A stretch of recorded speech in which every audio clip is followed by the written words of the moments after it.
Bonjour Jean-Michel Apathy. Bonjour Patrick. Grande voix éditorialiste politique en France et vous nous écrivez un livre qui s'appelle « On prend les mêmes ou presque et on recommence ». C'est ça finalement le projet pour 2017 ?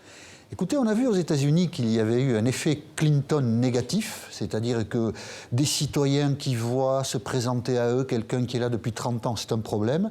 Donc on peut dire qu'en France, où on prend presque les mêmes et on recommence, c'est-à-dire à droite, c'est les mêmes, oui. Il n'y a pas de Oui, renouvellement. vous les citez, on n'a pas de doute. C'est Hollande, Sarkozy, Le Pen, Voilà. Juppé. Mais Le Pen, c'est peut-être la moins usée du plateau. Donc on prend presque les mêmes. Dans le presque, il y a quand même l'idée que tout le monde n'est pas usé, mais côté droite et côté gauche, il y a beaucoup de gens qui sont usés. Mais alors vous allez plus loin, Jean-Michel Apathy, vous dites en 2017, qui sera le meilleur menteur ? Alors, j'ai écrit ça, ou du moins avec l'éditeur, nous avons décidé d'écrire ça sur la couverture, parce que depuis 1981, les Français ont élu le meilleur menteur. Si en 2017, on élisait le moins menteur, ça serait bien. Oui, mais ça serait très étonnant, parce que vous nous dites, alors tout a commencé, donc vous dites, ça a commencé avec Mitterrand, vous êtes champion des menteurs. Le programme économique de François Mitterrand était une foutaise. On va nationaliser, on va planifier. Au moment où l'économie commençait à se mondialiser, les Anglais l'avaient bien compris d'ailleurs. Nous, on dit, ah ben non, on va tout nationaliser. Et on va le faire. Ça va nous coûter très cher. En février 82, le gouvernement nationalise à 100% des groupes industriels. Ça va vider les caisses de l'État. Qu'est-ce qui va se passer après? On va dénationaliser. Pendant 15 ans... Donc il fait le contraire de ce qu'il avait dit. Évidemment. Donc, évitons cette fois-ci, évitons. Jacques Chirac, en 95. Alors là, vous dites c'est encore plus menteur. Jacques Chirac, il a écrit un livre, il faudrait le relire, hein, en juin 1994. Il fait paraître un livre, La France pour tous. Un tissu d'ânerie. Il promet tout et son contraire. Il donne de l'argent à tout le monde. Mais évidemment qu'il ne va pas tenir son programme. Et on les lit. Les bons esprits, la pensée unique en 1995, dit du programme de Jacques Chirac, c'est n'importe quoi. Mais les gens votent quand même pour Jacques Chirac. C'est terrible, ça. Vous lui en voulez même. Vous dites c'est à cause de lui, finalement, qu'il y a eu cette rupture entre les citoyens et la politique. Lui a joué un rôle très négatif dans la vie politique française, oui. Lui, je pense, Jacques Chirac, mais François Mitterrand aussi. Hein. Mais Jacques Chirac a beaucoup blessé la citoyenneté. Alors, vous racontez une anecdote, d'ailleurs. Vous courez un jour après à la mairie de Paris, un de ses conseillers, parce que vous lui posez une question gênante sur les affaires. Et il part en courant. On ne sait pas assez qu'il y avait à la mairie de Paris, à un moment, 14 instructions judiciaires ouvertes. Tout était truqué. Les marchés publics, les listes électorales, le marché des ascenseurs, des emplois fictifs. Et alors un jour, effectivement, je ne sais pas quel rebondissement il y avait eu dans la presse, mais vous n'obteniez pas une réponse à la mairie de Paris de l'époque. Et j'ai couru après un collaborateur de Chirac qui était aussi sénateur. Et non, j'ai couru. Et vous l'avez pas rattrapé. Parce que lui, quand il m'a vu, il a couru. Alors j'ai couru derrière. C'est ça le journalisme politique en France.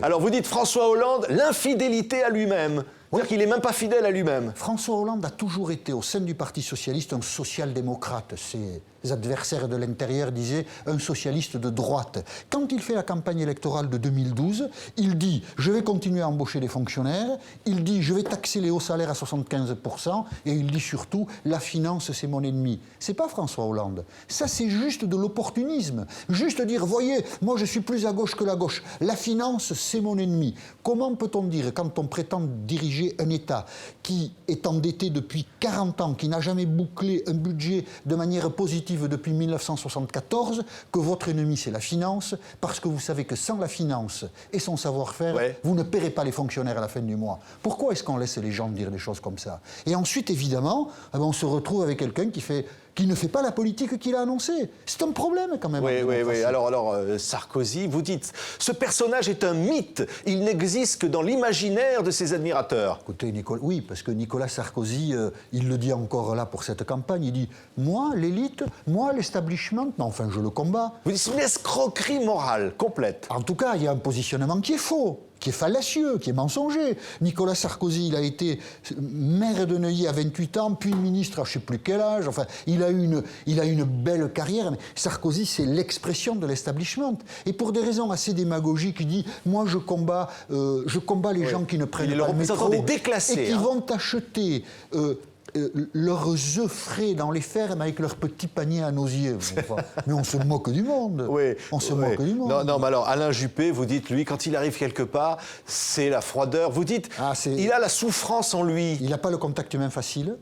Je ne sais pas quel est le mystère d'Alain Juppé, mais c'est vrai que cet homme-là ne respire pas le bonheur, Oui. pour faire court. Un perdant magnifique. Vous annoncez déjà qu'il va perdre. Je n'annonce pas qu'il va perdre, mais disons qu'il a le profil des gens que nous avons battus, enfin que nous avons, oui, que les citoyens, donc nous, oui, que nous avons régulièrement battus aux élections. Ces types austères et sérieux, Raymond Barre, Michel Rocard, Jacques Delors, la liste est longue, Mendes France, elle est assez prestigieuse, et bien à ceux-là, le suffrage universel. En France, leur a toujours dit non. Être sérieux en France, quand on fait de la politique, c'est un vrai problème. Oui, alors le renouveau, vous dites, c'est une foutaise, une vieille lune. On pourrait parler de Macron, par exemple. Alors vous dites Macron, très vite chez lui, le mépris remplace l'intelligence.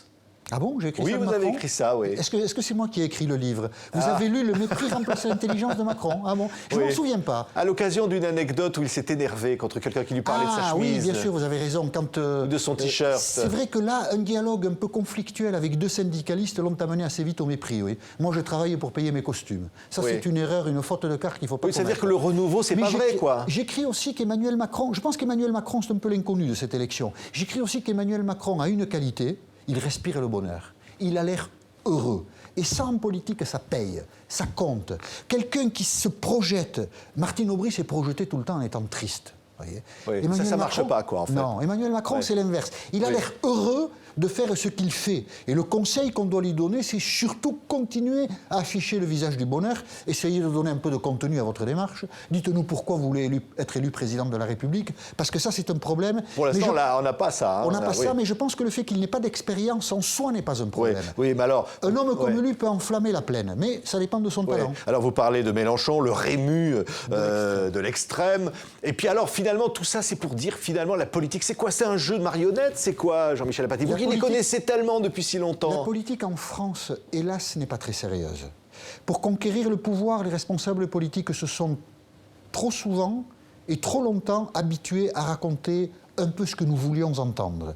Et à l'inverse d'autres pays qui sont plus rigoureux dans leur démarche politique, on peut penser à la Grande-Bretagne ou à l'Allemagne, en France, nous nous sommes habitués au mensonge. Nous sommes accoutumés au mensonge. Nous attendons de celui qui demande un mandat qu'il dise ce que nous avons envie d'entendre. Tout ira mieux demain, comme par miracle. Oui, voyez, le volontarisme. Le volontarisme, voilà. Le Front National qui s'avance avec cette promesse phare, si nous arrivons au pouvoir, nous supprimons l'euro et tout ira mieux, ce qui est faux. Parce qu'on peut supprimer l'euro, je ne sais pas si c'est bien ou si c'est mal, mais les problèmes demeureront. Les problèmes d'un pays qui dépense beaucoup plus qu'il ne gagne pour sa protection sociale. Mais c'est la faute à la démocratie, ça, Jean-Michel Apathy, non, finalement. Pas du tout. Vous dites c'est la faute des électeurs, vous dites la démocratie, c'est pas toujours choisir les bons candidats. C'est la faute de notre culture. La France est un pays qui a une belle histoire et qui pense que les figures de Louis XIV, Napoléon et Charles de Gaulle peuvent encore être utiles aujourd'hui. Parce qu'il suffit de vouloir pour pouvoir. Dans une démocratie en temps de paix, c'est faux. Quelqu'un qui arrive au pouvoir a beaucoup de contraintes. Il y a les contraintes qui sont liées aux intérêts des autres agents de la démocratie, notamment les agents économiques. Si vous taxez trop les agents économiques, ils s'en vont. Ils ne produisent plus sur votre territoire. Depuis 2000, la désindustrialisation française est liée à ce problème-là. Et puis, il y a les contraintes que font peser les partenaires de la France. L'Allemagne, elle a ses intérêts, et l'Allemagne ne va pas sacrifier ses intérêts pour les beaux yeux des Français. Un homme politique français n'explique jamais tout ça. Un homme politique français, il explique aux citoyens que lui, élu, il fera tout ce qu'il souhaite faire. Et ça ne se passe jamais comme ça. Merci beaucoup Jean-Michel Apathy. On prend presque les mêmes. Et on recommence en 2017. Qui sera le meilleur menteur est publié chez Flammarion. Et on élit le moins de menteurs cette année. Merci Jean-Michel Apathy. Merci Patrick.